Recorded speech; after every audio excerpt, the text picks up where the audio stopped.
Homo sapiens, cromañones, humanos modernos, son sinónimos para definir a nuestra especie, en definitiva a nosotros mismos. Conocer nuestro origen es responder a una de las cuestiones existenciales, el ¿de dónde venimos?, que todos nos hemos planteado en alguna ocasión. La prehistoria, como disciplina y desde sus inicios, intenta dar alguna respuesta, aunque en muchas ocasiones el foco de la investigación se ha puesto más en la búsqueda del tan manido eslabón perdido y en las primeras especies humanas, y se ha dejado en un segundo plano el origen de nuestra especie. Bueno, pues para hablarnos de ese origen tenemos hoy en el estudio a José Manuel Maillo Fernández, que es profesor de prehistoria en la UNED.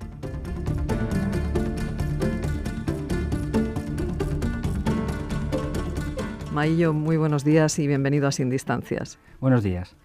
Bueno, ¿dónde surge el Homo sapiens? Bueno, el Homo sapiens, nuestra especie, nosotros mismos, surgimos como el resto de nuestros antepasados en África. Creemos que en la zona del este de África, en lo que hoy es el Cuerno africano, en Etiopía, Kenia, Tanzania, sería más o menos nuestra zona de origen. Quizá también algunos autores consideran también hasta Sudáfrica, ¿no? Sería más o menos nuestro ecosistema, nuestra zona geográfica. Y claro, la cuestión es saber cuándo, ¿no?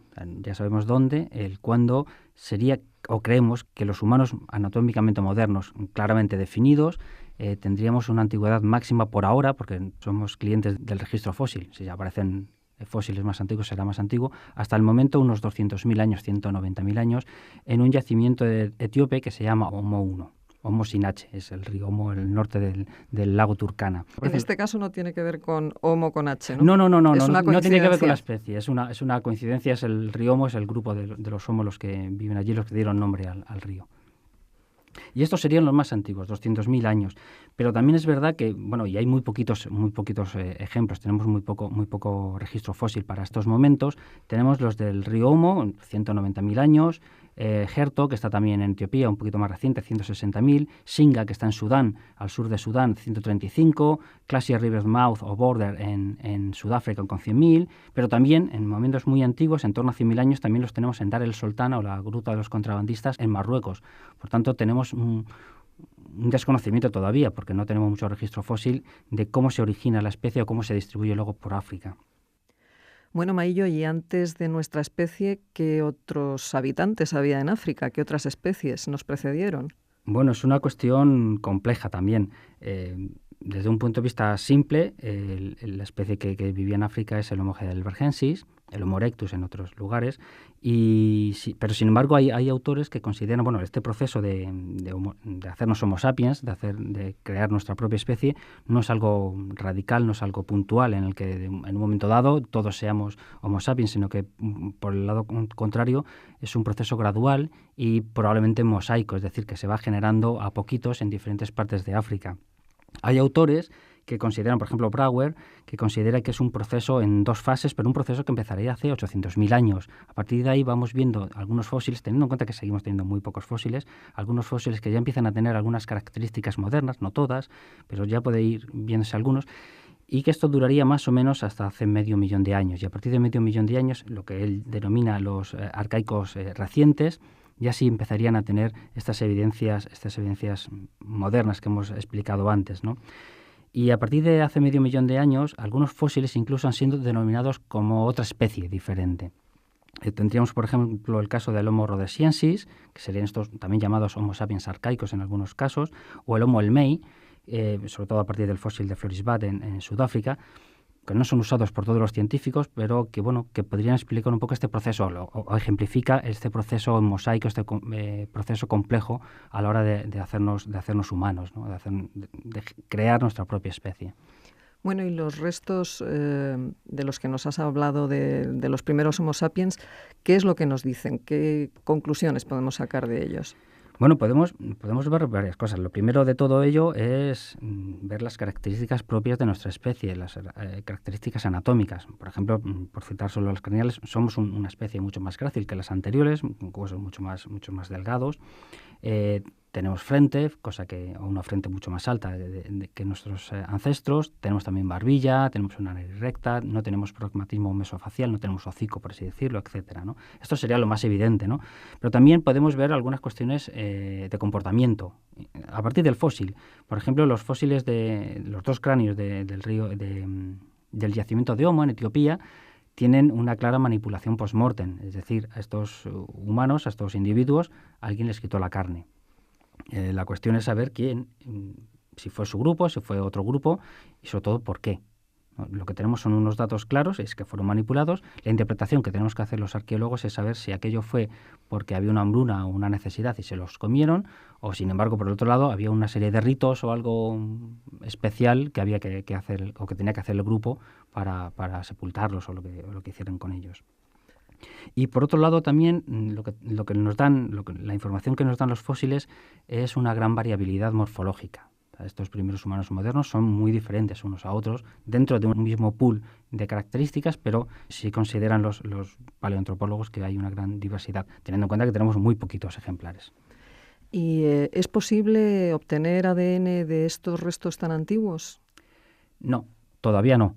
Pero vamos, todo es ponerse, seguro que sí, porque estamos viendo cómo hay cada vez más ADN en fósiles europeos, sobre todo con buena conservación en cuevas. Date cuenta que la mayoría de los yacimientos, quitando los sudafricanos y algunos muy poquitos en el Cuerno de África y sobre todo también los de Marruecos, que son en cueva, la mayoría de los hallazgos de fósiles son al aire libre y generalmente el colágeno y el ADN no se conservan.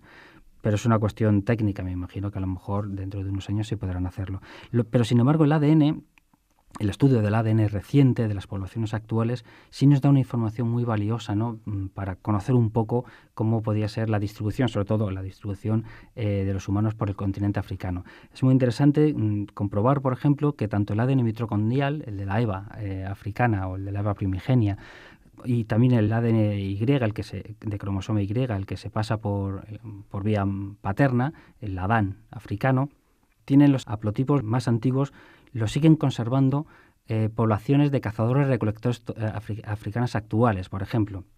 Los bosquimanos y los Hadza, los bosquimanos en Sudáfrica y los Hadza en Kenia, siguen teniendo o tienen en su ADN este grupo primigenio, este grupo inicial de ADN de humano moderno.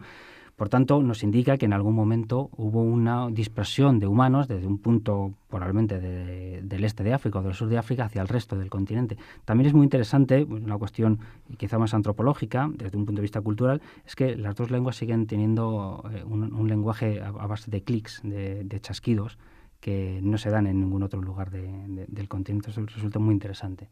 Mayo, ¿y se puede identificar de alguna manera la cultura de los primeros Homo sapiens? Sí, claro. Sin embargo, no podemos tener tan claro que sea una tecnología originaria del Homo sapiens. Y me explico enseguida. En momentos anteriores, el momento que nos precede, el Homo heidelbergensis, se caracteriza, grosso modo, por una tecnología que se denomina achelense y que se da en casi todo el viejo mundo. Está caracterizada por bifaces, por hendedores, por grandes lascas. Cuando estamos hablando de grandes lascas o formato grande, estamos hablando de más de 10, 15, 20 centímetros en ocasiones, de herramientas de ese tamaño. Lo que se empieza a hacer ahora son lascas, es decir, fragmentos de piedra tallada de menor tamaño. Se trata de métodos de tallado de piedra muy estandarizados, siempre iguales, del que sobre todo el más evidente y el más claro y el más famoso es el método Levallois, que bueno, hoy es un barrio de París, pero fue donde fue identificado por primera vez. Y esto lo que se trata es de conseguir unas piezas más o menos estandarizadas a partir de la preparación del núcleo. El núcleo se prepara de una manera especial, se talla de una manera especial y las piezas que se obtienen para hacer luego utensilios serían también de una manera más o menos predeterminada cuando se hacen. Bien, esto es típico del Homo sapiens, de una cultura o de un periodo mucho más grande que se denomina Middle Stone Age, la edad de la piedra media.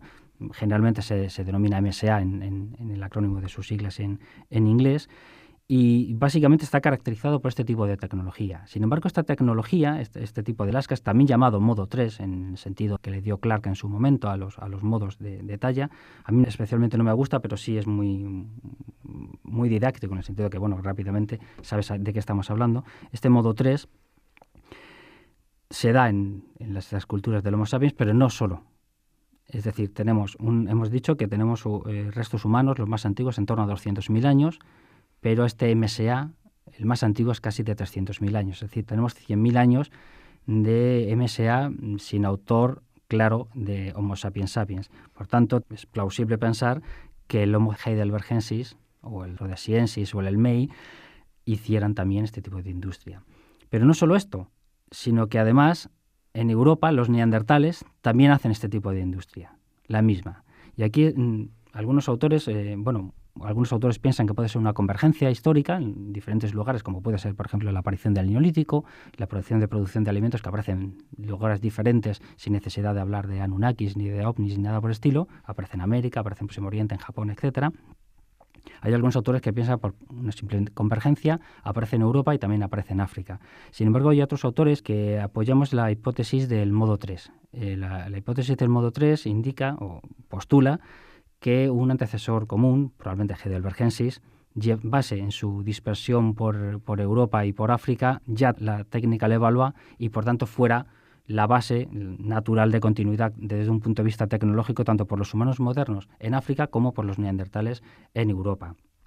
Esto no significa que las dos industrias sean iguales, tienen una base genérica igual, pero sí es verdad que mientras que el musteriense es algo más monótono en cuanto a su producción, el musteriense es la industria que hacen los neandertales en Europa, el MSA en África se caracteriza por su variabilidad.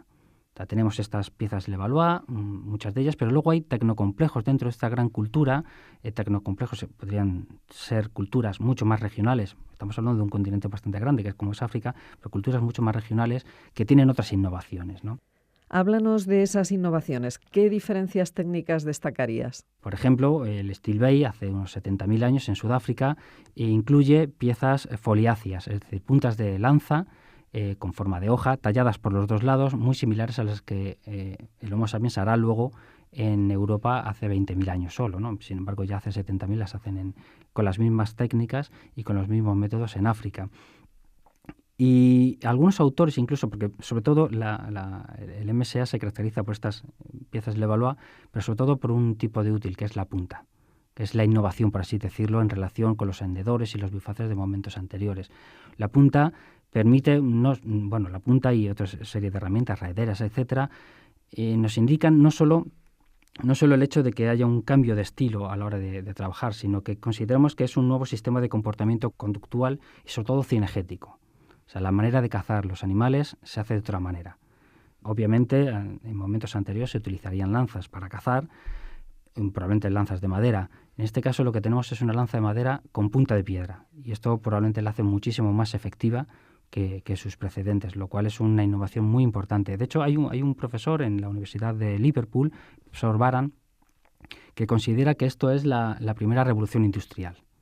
Es el poner a un palo, a una lanza, una punta de piedra, porque no solo lleva la asociación de estos dos conceptos, sino que también hay que hacer otros elementos intermedios, como es, por ejemplo, el pegamento o la cuerda para atarlo, o las dos cosas. Entonces ya tenemos una serie de comportamientos complejos por sí mismos, como pueden ser elaborar un astil, elaborar una punta y elaborar una serie o juntar una serie de componentes que se puedan pegar y con una cuerda y unirlos todos para hacer otra herramienta. O sea, esta complejidad de pasos de diferentes cadenas operativas, la de la madera para hacer la lanza, la de los pegamentos, sacar resinas, etcétera, de los árboles y prepararlas, y la de hacer la piedra, unirlo todo ello sería, en fin, como un paso mucho más elaborado, mucho más importante, y sobre todo que para este profesor significaría una revolución no solo en tecnológica, sino también en lo que da de sí, ¿no? en la sinergia que se crea, en la productividad, en la caza, etcétera, ¿no? Yo creo que esto sería el elemento más importante de la cultura material del MSA, los materiales enmangados, porque no solo van a ser puntas. En una cultura que hay en el norte de África, en el Ateriense, lo que vamos a encontrar son piezas que tienen mango para ser enmangadas, metidas en un astil, y no solo son puntas, son simplemente para raer pieles, quitar grasa, etcétera. Bueno, pues ya para terminar, me gustaría que nos contases un poco cuál fue la dispersión del Homo sapiens, primero en África y luego ya hacia Europa y Asia. Sí, primero, claro, no sé si primero en África o a la vez que en África sale del continente. Hasta hace unos años teníamos claro que salían por el estrecho del Sinaí. Tenemos humanos modernos muy antiguos, en torno a 90.000 años, en yacimientos como Kazebo Skul en Israel.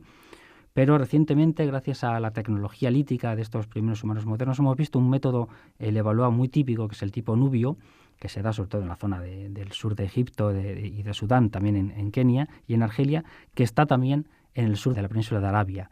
Y consideran últimamente los estudiosos del tema de la zona que a partir del Cuerno de África saltaron al sur de Arabia y a partir de ahí por el estrecho de Hormuz hacia la India directamente, porque hace 40.000 años, quizá hace 50.000 años, ya estábamos en Australia, que es prácticamente las mismas fechas en las que entramos en Europa, estando mucho más cerca, ¿no?